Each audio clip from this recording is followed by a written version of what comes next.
Hey everyone, welcome back to the channel. Welcome back to another video working on this guy here. So let's get started, shall we?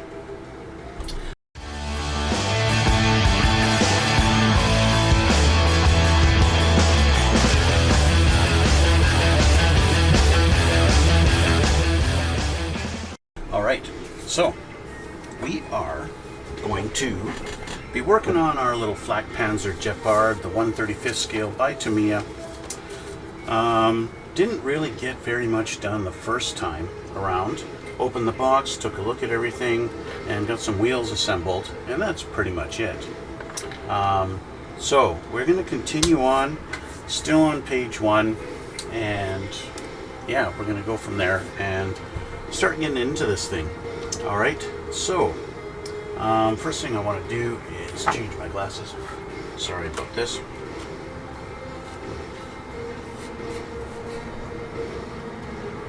Yeah. Oh, hello again, Mega Boy. Nice to see you. Let's see. So, we got the wheels assembled. They're all done. So we got to get the lower hull and start working on that. So,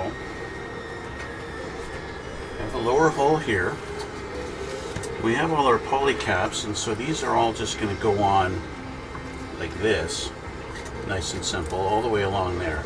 And the poly cap is nice because you can take them on and put them off, take them on and put them off. About put them on and take them off, that's proper English. I suppose there is something to be said about the lack of detail on the actual arms here. I'm sure more modern kits made by, like, I don't know, Meng or something like that, you're gonna have a lot better detail on these guys. But you know what, at the same time, when this thing's all together and you've got a little bit of mud effects and stuff like that on there, you kind of lose all that detail anyway. So it doesn't really matter that these arms are just pre-molded on there, and well, they ain't ever gonna break off on you. So that's one bonus, right? So we got to get a couple of things here. So they want the long poly caps. Now we know what the long poly caps are for. These ones. This guy's going to go down on here. So that's going to tell me that the upper part of the hull is going to be removable. Or I doubt it. I doubt that highly. But it's funny that they want a poly cap on there. So what do we need here? We got to get A4. That's going to fill in these holes. A4. So where's our A tree here? This is A. So I need number 4. These two pieces right here. Bing and bang.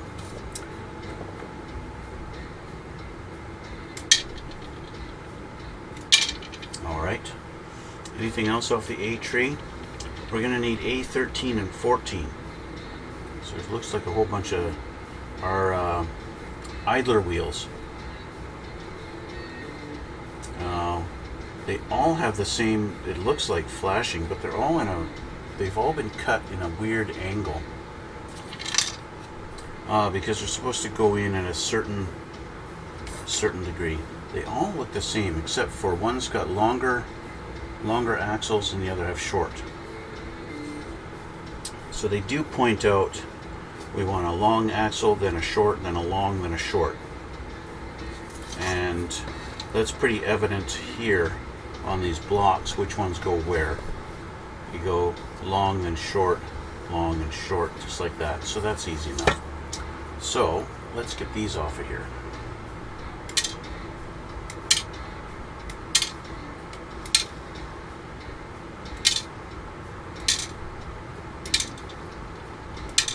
Alright, and that looks like it's going to be it. We're going to need our B tree in a minute too, but that's a whole different piece we're going to need. On our B tree, we've got to take this big block off here. And then we need B21, these two panels here.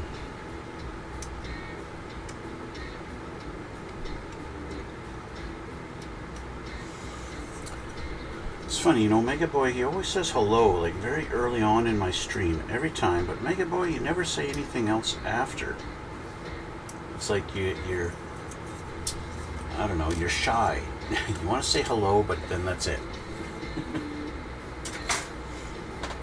Okay, so let's clean these up. These are going to go on, let's see, they're going to go on this way, but they're going to go like this, and they're going to fit in like that on here. But we'll just clean them up. Just a little bit, get rid of our nubs. This is another example of where that razor file is really cool, because the razor file will burn away these nubs without taking off any other material, and it just gives you, like, okay, for example, I did this one with my knife, but this one we can grab our razor file here and do the exact same thing, get them both at the same time, and just that little bit of work and it's already nice and smooth. Done. Just like that. Razor file, I recommend it. Go online, I'll put links down in the description box below. Go buy one, it's worth it. I'm not sponsored, but I love it. It does a fantastic job and I love that thing. It's not just for Gundams.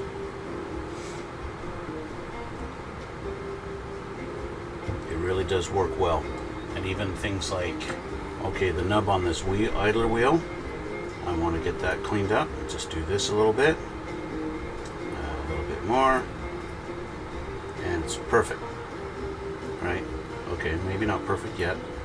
Gotta get the angles right, and done. Just like that. And you can do it to all of them. The glass files, I know there are other brands out there. I'm sure they work probably just as well, but this is the one I have, and so this is the one I recommend. Razor.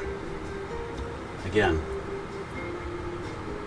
I'm not sponsored. It'd be cool if they sponsored me, but they don't. They probably don't even know I exist. So all I can say is that it really works well. And yes, primarily used on Gundams. Well, why on Gundams? Well, because Gundams come in colored plastic that you don't necessarily paint like you would a model kit like this. And that one's trying to go into the abyss. And so because you're not going to be painting the plastic, you really want to clean up the nub marks on them and make them disappear, basically. And that's the whole reason behind it. Because like this, I've got a huge, didn't clean this one up good at all. Do that. And it just makes it disappear, the nub marks, where normally you're building an airplane or a tank or something like that. The nub mark, yeah, you got a little bit of stress on the plastic and it turned white. Doesn't matter, you're painting the thing anyway, right? With Gundam kits, you're not necessarily painting them different colors, and so it doesn't matter. It's more crucial to actually get rid of that ugly looking mark, like in that plastic there. Let me change. I keep dropping these. What's going on with me here? There. Oh, hey, Nico. So yeah, if you just joined me, I'm going on kind of just talking about nub marks and the benefits of a glass file, in particular the razor. I'm just about to show the difference here that you can see. You see that little nub mark right in the middle there. If my camera will focus, you can see it right by my finger where I'm pointing, right there. You use a razor file instead of a knife, and with a little bit of work you basically get rid of it and make it disappear, especially if the camera won't focus.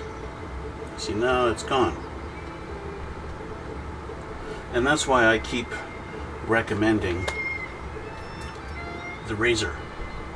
Okay, is Gepard German for something? That's a good question, Yuella. I'm not sure. Nico might know. He seems to have some expertise on the Flakpanzer. I'm not sure if what Gepard means in German. I can't hold on to these parts. Okay, so this has to go with this little space facing up. It goes in here like that. So let's put some glue on it.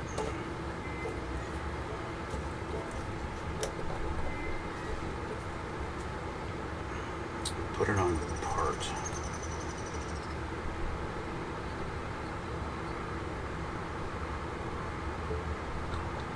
Okay, space facing up. I guess it doesn't, it actually doesn't matter which way it goes.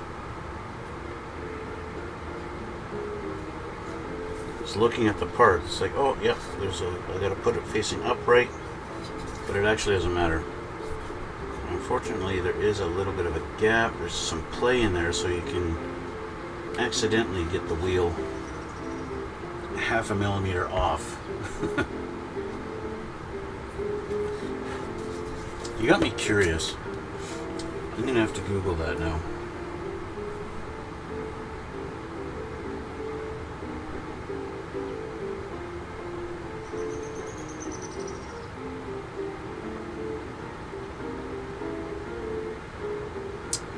Gepard means leopard, according to Google, or cheetah.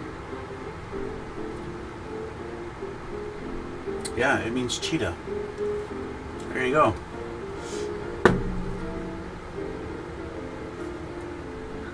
So there we go. There's our education for the day. Gepard means cheetah in German.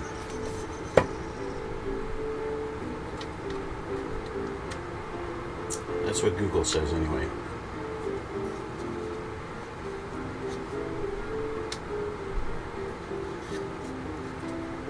Okay. Second wheel in, or axle, I guess.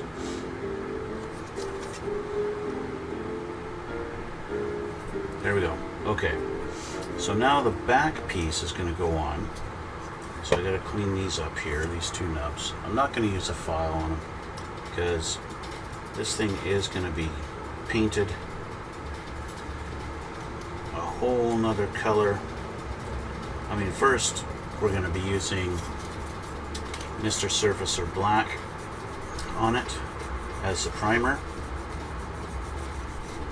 once it's all together.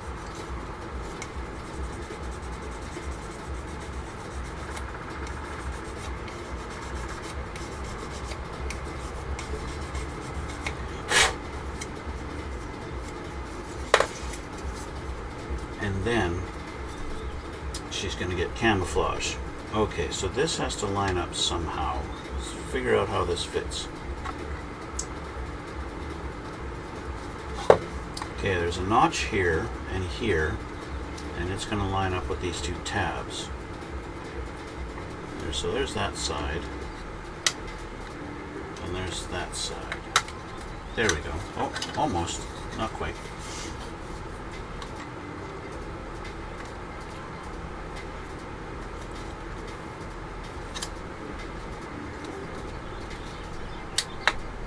Just like that. It's a bit of a tight fit. In fact, it's a different kind of animal. Looks like a leopard, but has a different kind of camouflage. Oh, really? Oh, okay. So Google's not 100% right. We're gonna get our camera focused here. There we go. Okay, so a little bit of glue here and along here and there, so that should do it.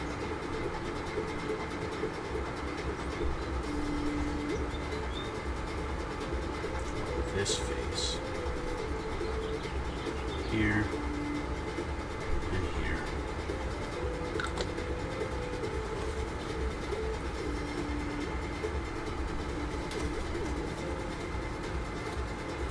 So yeah, I'm gonna go with Nico's definition because I really don't know it all. Oh, and I should make a point. In part 1, my last video, if you watch it on YouTube, I mentioned this is a World War II tank, and somebody pointed it out on, I put a comment on my YouTube telling me to get my facts straight, and so I have to apologize for that. I realized, wait a minute, this is not in fact a World War II tank. They didn't have these back in World War II, and I'm sure the Germans would have loved to have had it back then, but they didn't. So yeah, I realized I made that mistake. Because in my mind, I think German, and I think World War II, and yeah. So that's what came out of my mouth, even though I didn't really mean it. So yeah, this is more, this thing was back in the, I think they started making them back in the late 60s, something like that. Which way does this go? It looks like it wants to go this way. Yes. So this is going to be just simple little dab of glue here and here. Good enough.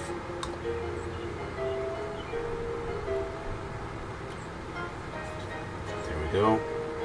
Enough to make it stick, but not so much that it's going to be sticking out. Just want to make sure this is snug. Yeah.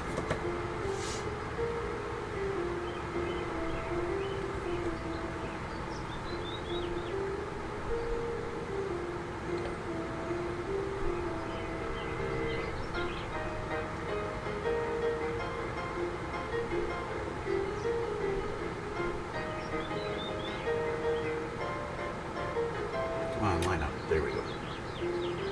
Sort of. A little bit of pressure, make sure it's going to stay. There we go. Hi, how are you? I've actually got some chat going on my channel today.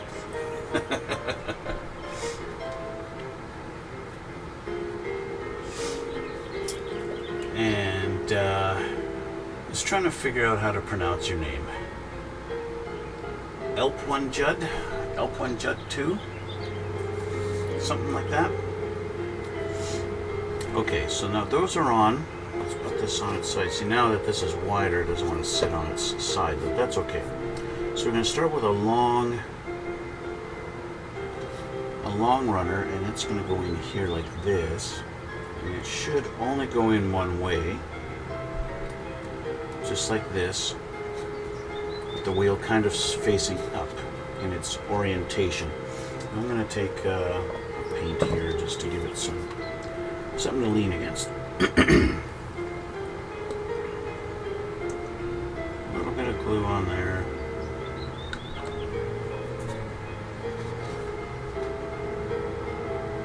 And stick that in the hole. There we go. One idler wheel in place. Next we go with a shorter axled one, and it looks like they all go in the same direction. So all wheels go up.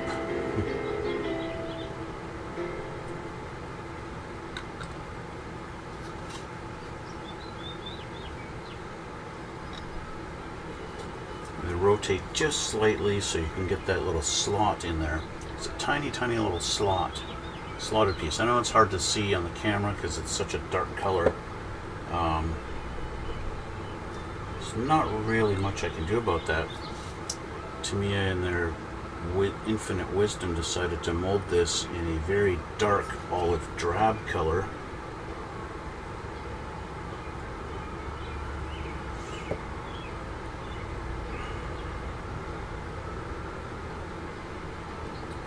that's all right. So it's going to be even harder to see when I put this thing, when I paint this with the primer. Okay, so my idler wheels are on. Let's flip this guy around and work on the other side. Again, starting with the long axle wheels in the front, and then alternate as we go.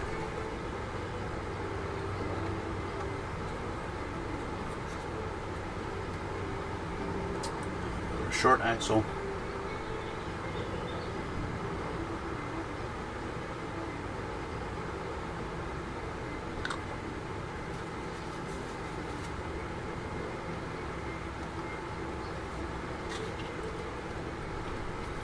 Go long again.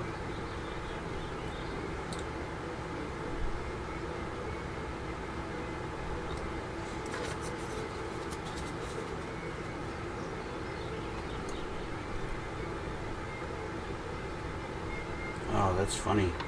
There's ever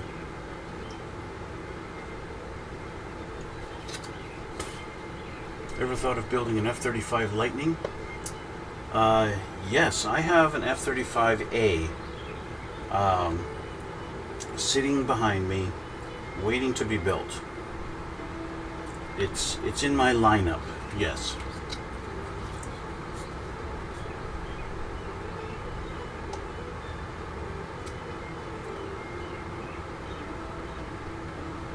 I did buy the Tamiya F-35A.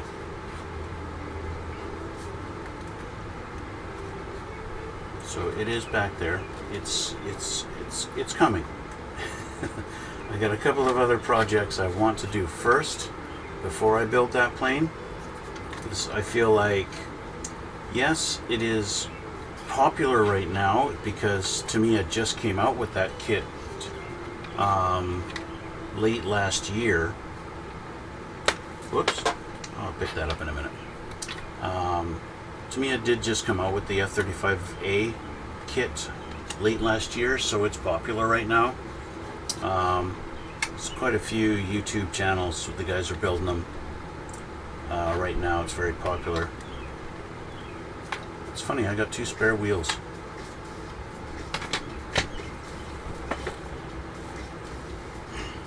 Two spares, because our drive sprockets go on the back here, like that.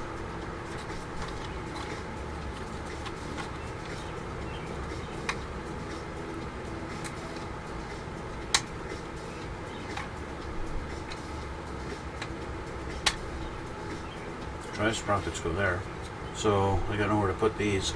Maybe they're going to go here.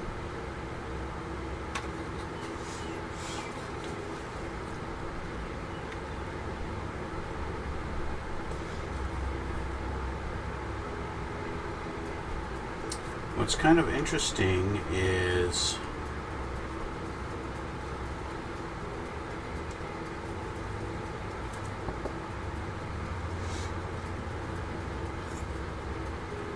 idler wheels and road wheels. Oh, they actually are different.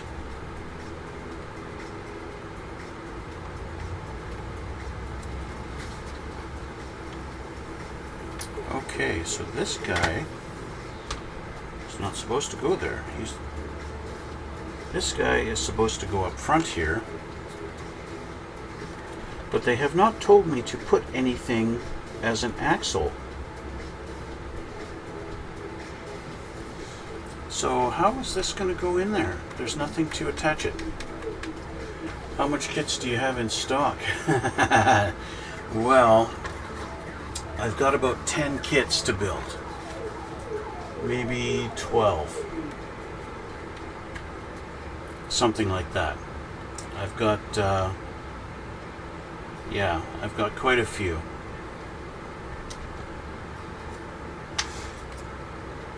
So I got to rethink this. I may have put the wrong half of the wheel together here because it's supposed to go here, but it won't fit. So let's take a look here. Have I got some weird wheel that's sitting somewhere that I'm not, that it's supposed to be different?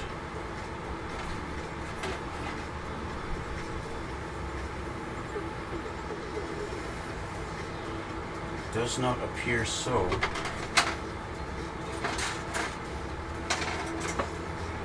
All the wheels came off of here,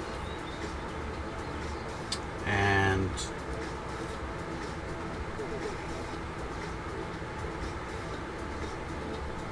they all had to go together one direction, one way, and there's nothing here. So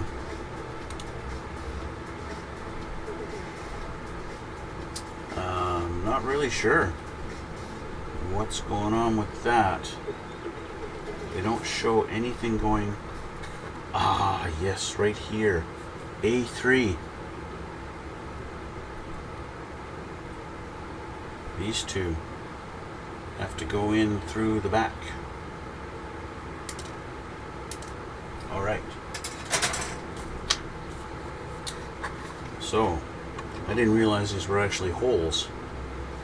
So these go in through.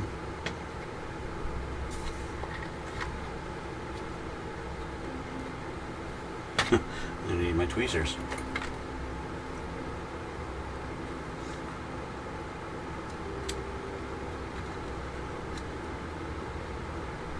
They want it facing up. Just like that. And now there's an axle. Bingo. Just like that. So, let's glue that sucker in there.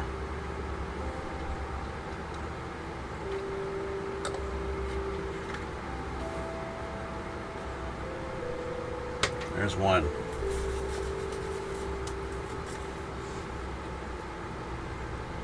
Let's put this one in over here.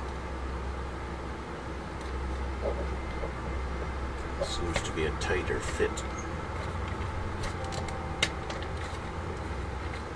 A much tighter fit. Holy crap.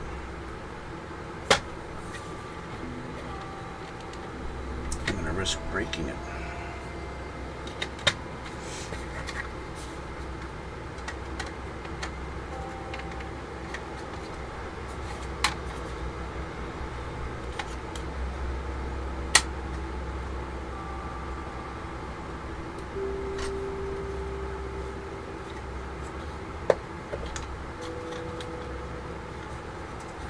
That's not working for me.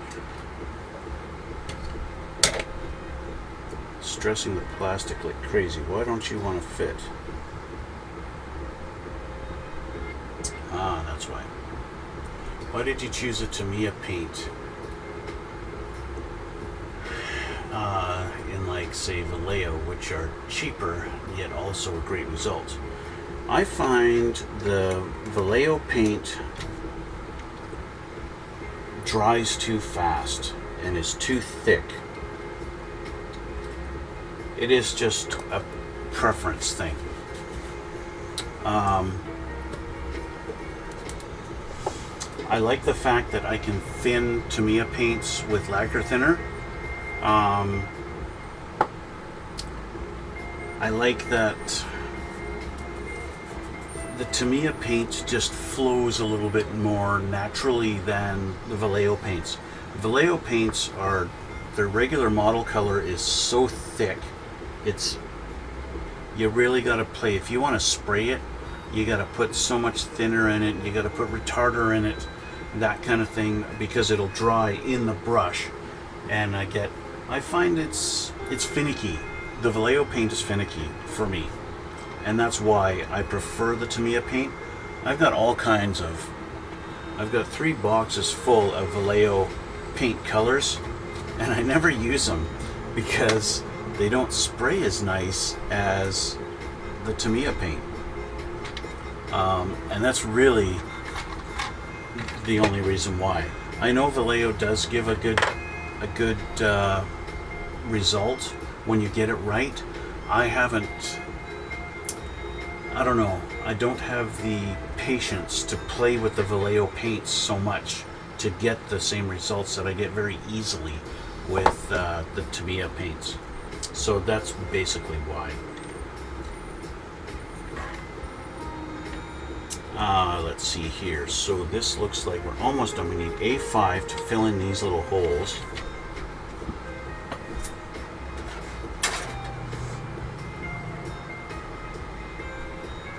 But you are right. The oops, that's not what I want. The Vallejo paints are a lot cheaper. Actually, in my local hobby stores, they're not really that much cheaper. I get Tamiya paints. These are about, depending on what colors they are, sometimes they're $4, sometimes they're $5, and the Vallejo paints are like maybe $3 to $4. So they're not really that much cheaper. Not where I am anyway. But yeah, I've probably got $200 worth of paints just in all the different stuff I use. But when I've tried to spray with the Vallejos, I get drying in the tip, and then I try and increase the pressure, and then it starts to spit, and or you get those instances where you're pulling back on the trigger and you get nothing, and then boom, it finally suddenly comes out. Yeah, it's just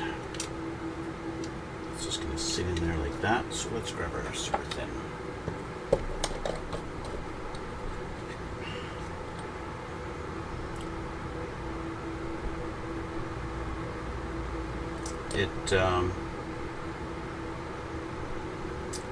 Yeah, it's just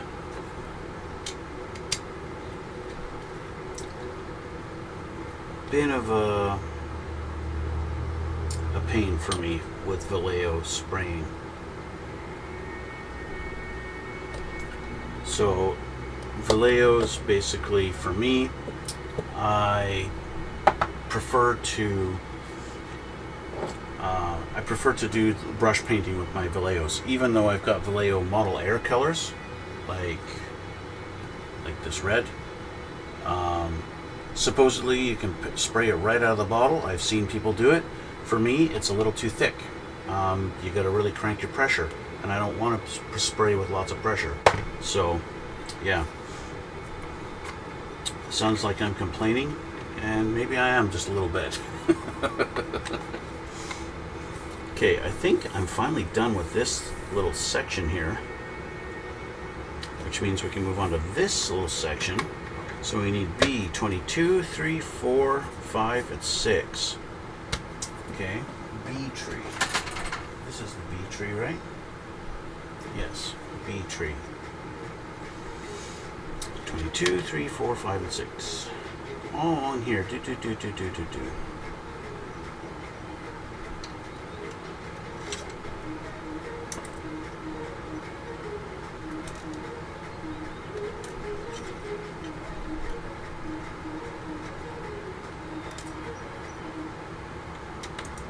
All right.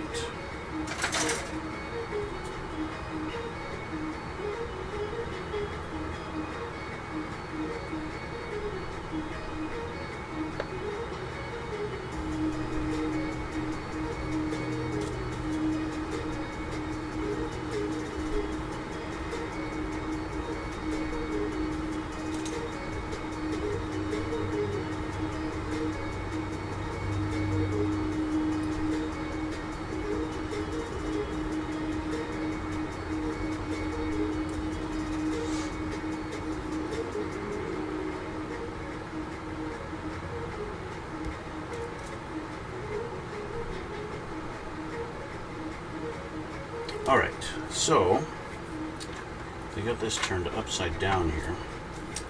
These are mud flaps. Okay, so these are supposed to go with the angle towards the inside. So it's going to go like this. Okay.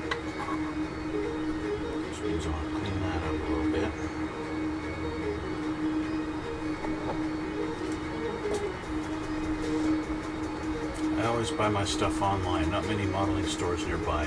Amazing to see how prices differ in stores here in Europe. Better to check some online ones. Yeah, that's true, right? That's true here in Canada too.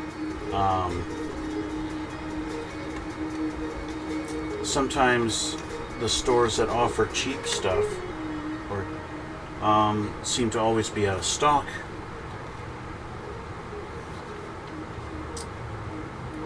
And then you wind up having to buy go to the more expensive store simply because they have what you need. That's kind of what happens here.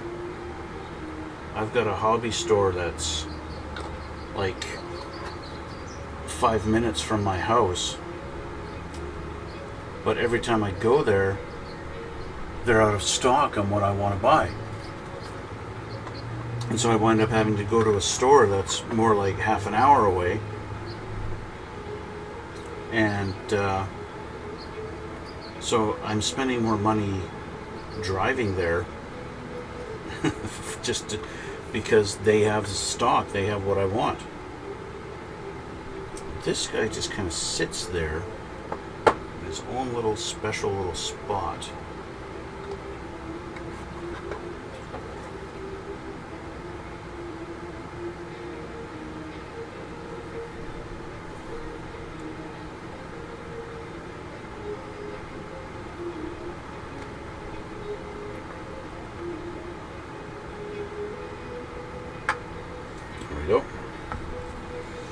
And then we have our little hooks, and they are going to go in on the sides.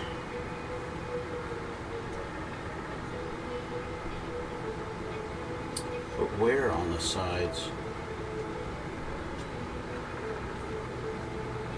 In these holes here.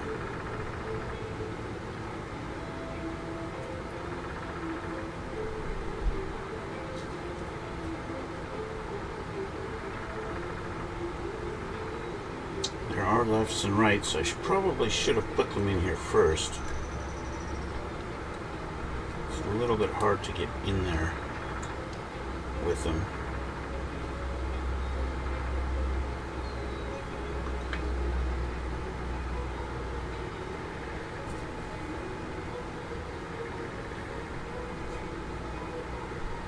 But that's okay. So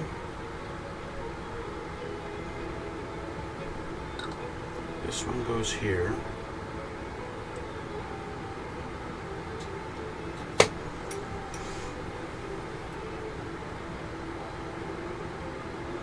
Like that.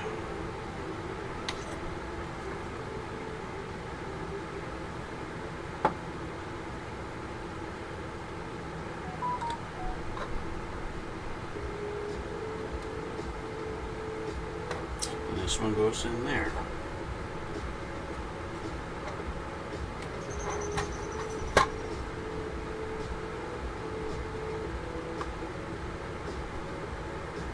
Alright, so that's those pieces in. That's this part done. And so we get to put this down for now and let the glue all dry and harden and everything like that, because now we're going to switch to the upper hull. So we'll just put this aside here and get our upper hull.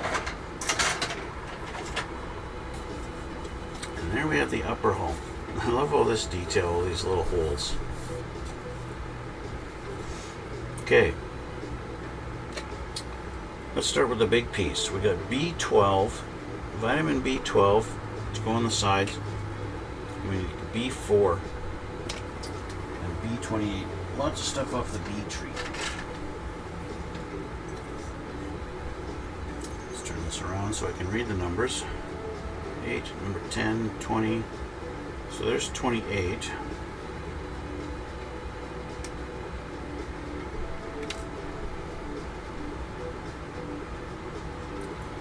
Vitamin B12 right here, and B4.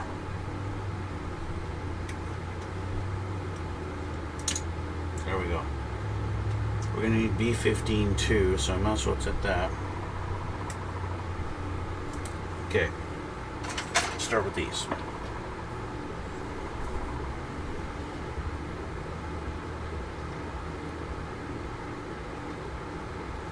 I know what you mean about the online stores, though.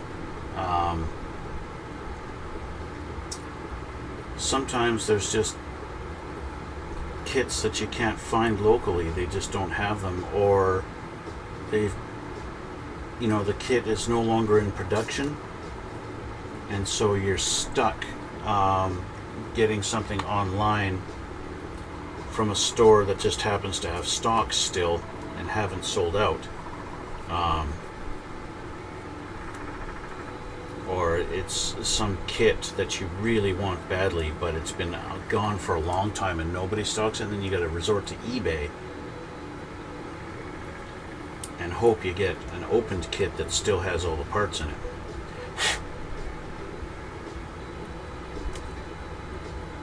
And that kind of sucks when that happens, but it is kind of what it is when you want to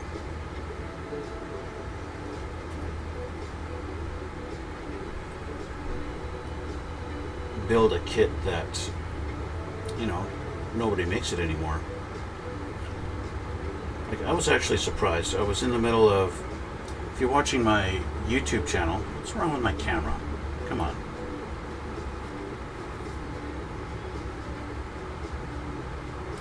If you watch my YouTube channel, I started building the F-15K, right? And I got through a couple of points on it, and I realized the actual kit by Academy is not very good. The amount of work I have to put into it to make it a decent kit, I don't like it. And so I started searching. I figured Tamiya made an F-15E or something like that, which I found out they don't. They make an F-15E in the 1/32nd scale, but they never made one in 1/48. And that's what I want, is 1/48.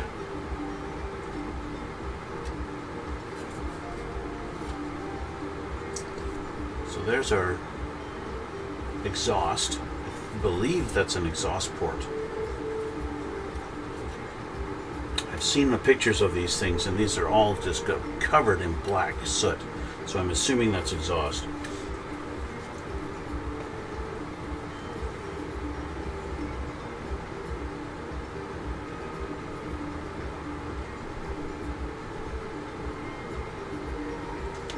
Okay, so they just got a little note here saying that B4 should be done after B28 is fixed. So after this guy, whoops, falls right through. After this guy is put in, it's a bit of a challenge. How does this guy fit in there?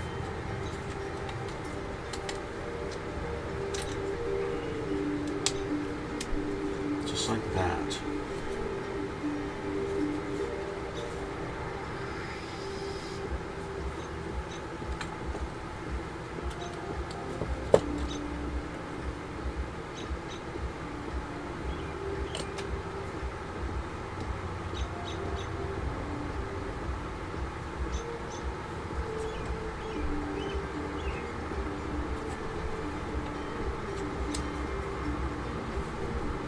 See, if I push hard enough, I can get it to fit flush, but I don't think it's supposed to fit flush.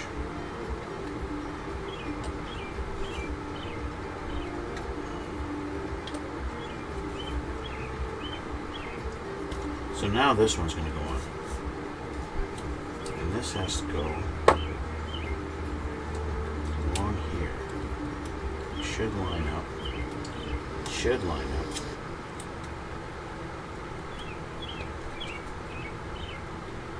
It's kind of funny, they got these tiny little pins to go in these huge holes.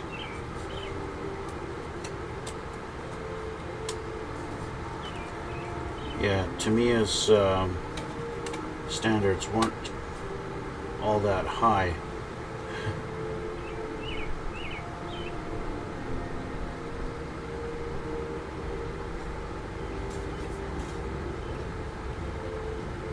Back then, I guess.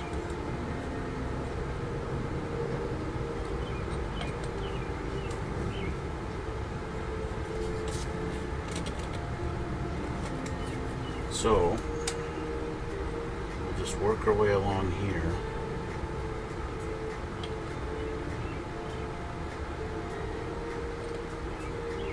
Get her cemented down.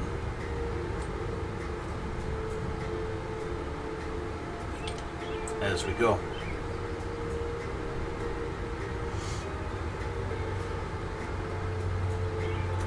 Back there, did you see an uprising in modeling since Corona? I agree, stock is expensive for businesses.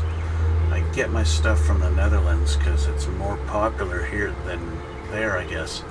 And it's usually here within a few days. That's really good. I've ordered a couple of things from the Netherlands in the last, I don't know, in the last year. And I find it takes about 3 to 4 weeks for me to get. Yes, weeks, not days.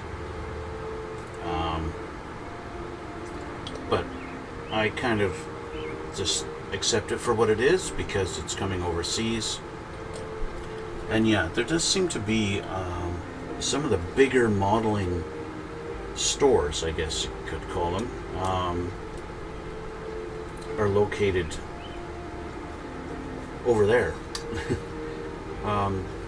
Although the modeling stuff is popular here, it's not super popular.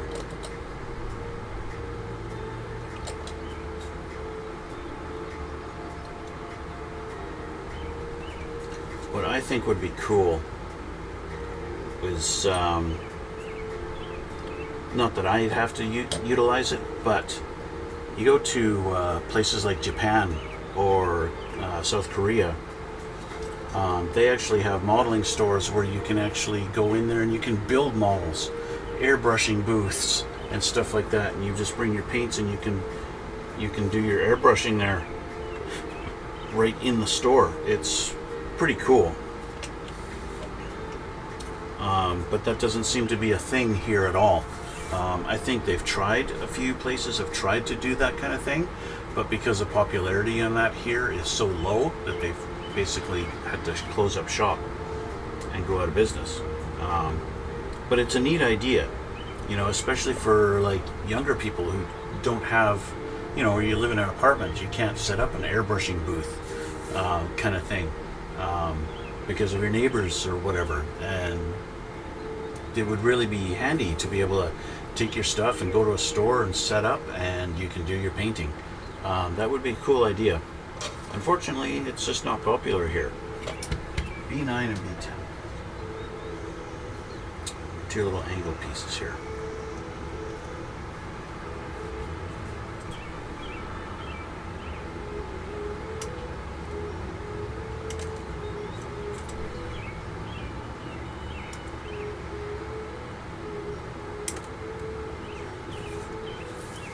What else am I going to need off of here?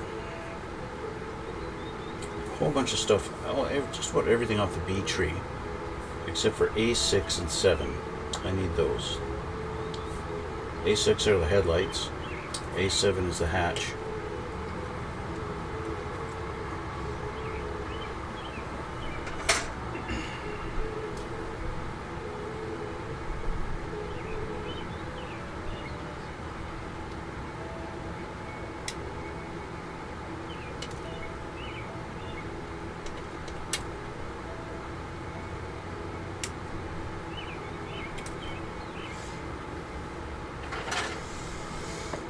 Back there, 3 to 4 weeks. I know Canada's a different planet, but still. Well, you know, that's the thing, right? They don't necessarily... It depends on how much you want to pay for shipping. That's really what it comes down to, right? If you're willing to pay, you know, as much as the kit costs just in shipping, then yeah, you can get it faster. But... yeah, there are options for faster shipping. I would rather save my money on other things than paying for shipping, personally. Like, I just ordered from Edward, the Edward company. I wanted to get some photo etch seatbelts. can't get them here. So I went on Edward's website and I searched. Sure enough, they got them in stock. So I ordered them from Edward directly. And they're just photo etch seat belts. I got a set for the F-15 and I got a set for the F-4 Phantom I've got to build. And I got a set for the P-51 Mustangs I'm going to build. And I got a set for the F-35. Yeah, just photo etch seat belts. Okay. And I could have paid, they gave me an option to spend up to $80 in shipping. That's right, $80 in shipping for little photo etched sets, like about this big. $80 in shipping. And I'm not interested in spending that kind of money on shipping. And so I chose the cheaper option, which is going to take probably 3 to 4 weeks to get here. Okay, so I've made a mistake on these, and I cut off the piece that's supposed to insert into the fender. Although it doesn't look like, it looks like I'm going to get away with it. It looks like, even though I cut it off short, it's still enough of a stub that it'll slot in a little bit and hold it in place.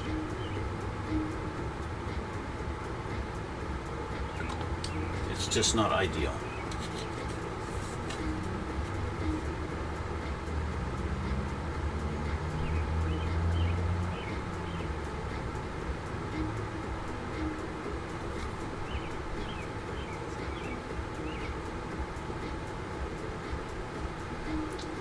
One headlight.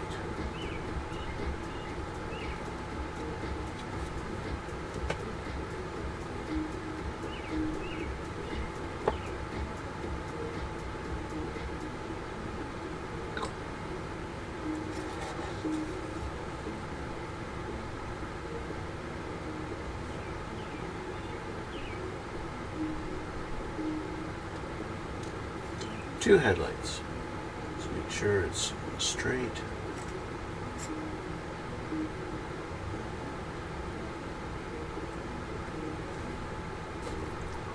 Again, this Tamiya kit is not, I mean, let's face it, it's a kit from the 70s, right? This kit was built in 1977, and the detail's not the best.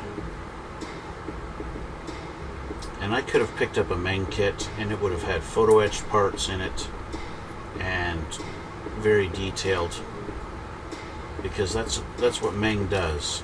Meng does good detail on their kits. But you know, this kit cost me about 50 bucks, something like that. The Meng kit would have been closer to 100, probably double the price. But the way I look at it, this is going to be sitting on a shelf with not a lot of people staring at it. And I'll walk by and I'll see it from about 3 feet away, and it'll look good from 3 feet away. And that's really the only detail I need. It's good enough from 3 feet away.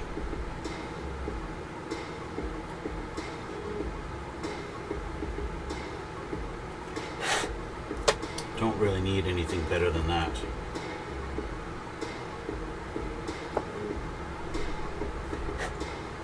This is going to sit like that, so it's inside the edge.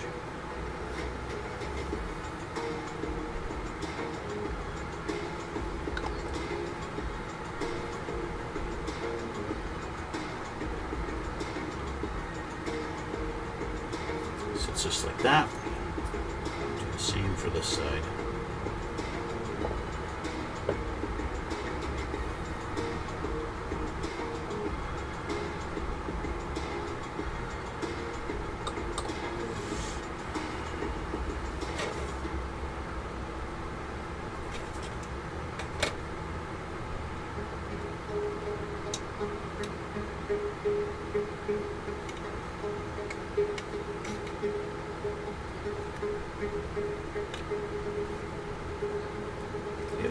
Fit flush, why won't you?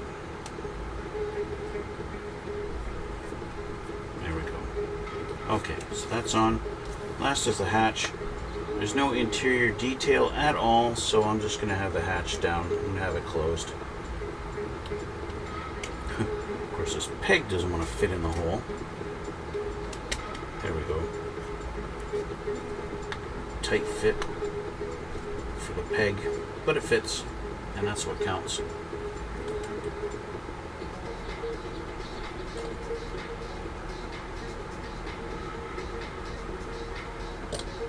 There we go. A couple more things here. We got B3, B2. They're going to go up where here? Right here and here. Okay. Finish off these, and that's going to be it. I'll call it quits for today. I'll just finish these off. B2 and 3. These two guys here.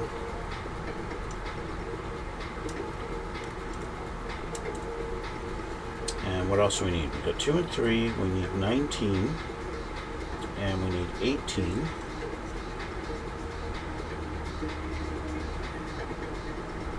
Right here.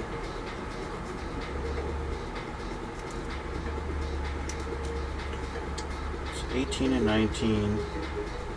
And then we need 16.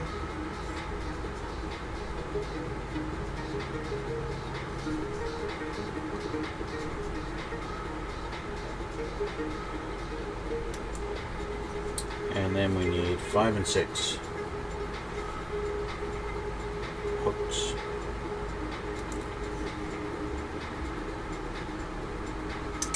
All right. It's not a heck of a lot of cleanup to do on these. Just parts that are going to go in the holes, have a little bit of flashing on them.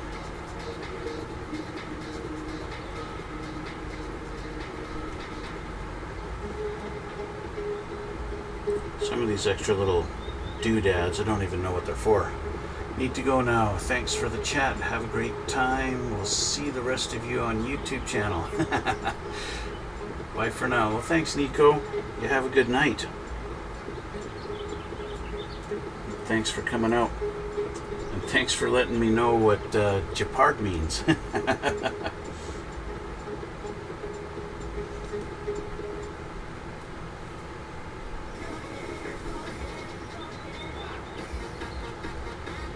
Okay, so our parts are cleaned up.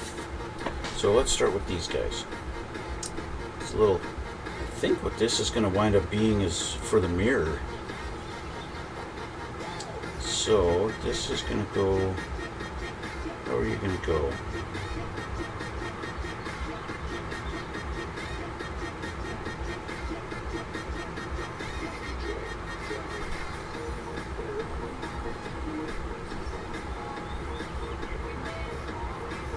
Okay, so this one goes on this side. All right.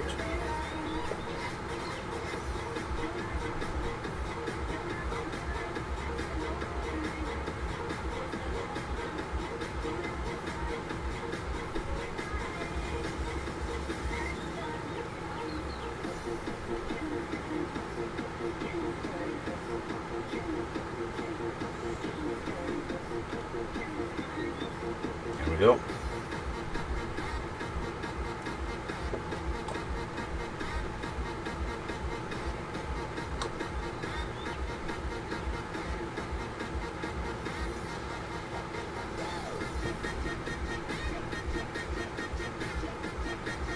There's that. Okay, so now we need B19. That was this piece. And that's going to go on that little slot in behind the light.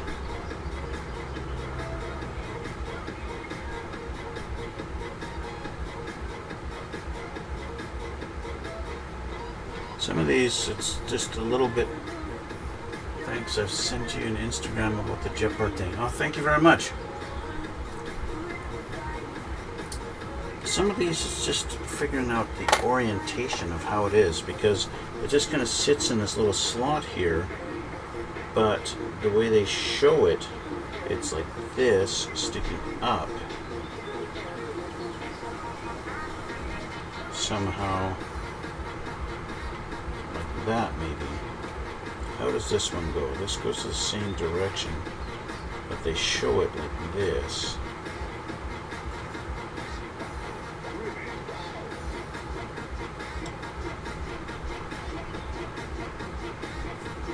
Kind of just sitting like that. Okay. If it's willing to sit in its spot for me, then I'm happy with it like that.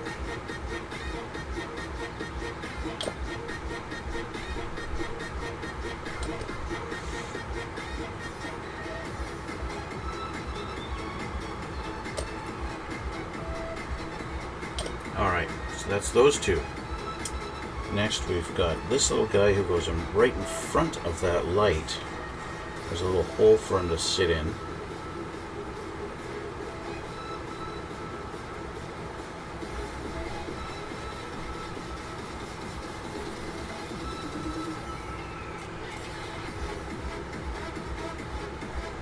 It's a fairly large hole for him to sit in.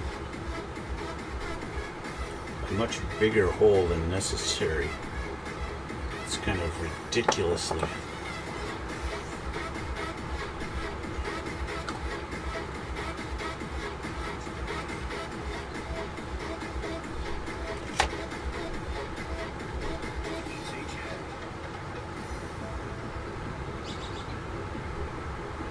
Okay, and now we got our hooks. And the hooks go on the front like this. Are there lefts and rights? Is it the same? Is it not?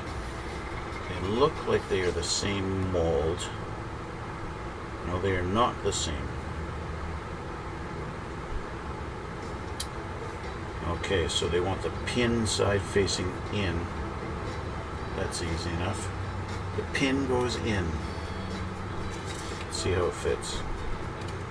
A nice loose fit.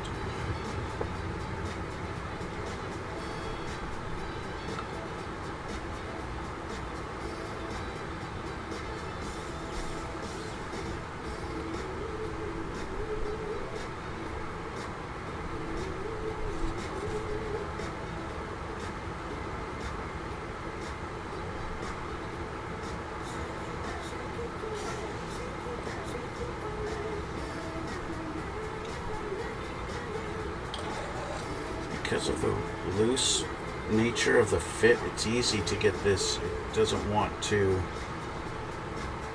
sit straight up and down.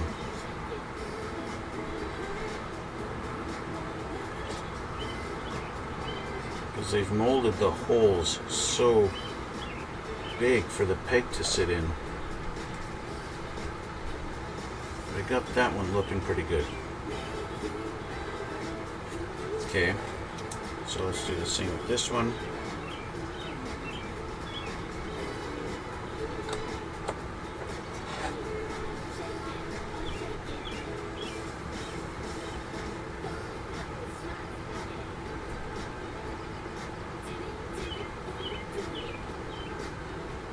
This one fits a little bit tighter, not a lot, but a little bit, so that's okay.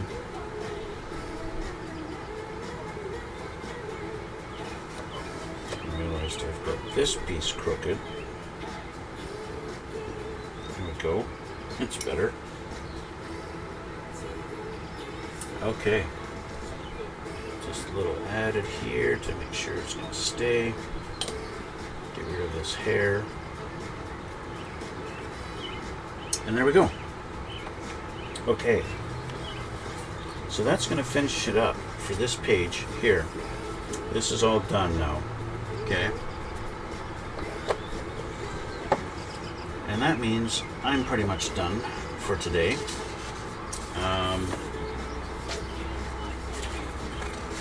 That's going to be it. Next is just putting the pieces along this side, adding the engine cover and our mesh, and then a couple more pieces up front. But that's going to be next time. Okay, that will have to be done next time. So we're going to let this dry up, let all these pieces dry, and we will continue on next time. So, if you haven't already, go check out my YouTube channel. And if you check out my YouTube channel, you can see all the videos of all the different things I've built. And you can subscribe to my YouTube channel, because I already know that 81% of the people who watch my YouTube don't subscribe. So hit that subscribe button, and then you can get notified when I put up new videos. And that's a good thing. And you can check out my Instagram. And on my Instagram, I post pictures of everything that I build, or have built anyway. Every time I finish a build, I take a bunch of pictures of it and I throw it up on my Instagram. And so you can check me out there. So hit that like button, hit subscribe, and then head over to my Twitch and follow me on Twitch. And yeah, so again, this is going to be it for now. This is done. And yeah, so we'll continue on next time. So thank you guys for watching. Thanks for coming out. And yeah, that's about it for today. And we'll see you all in the next one.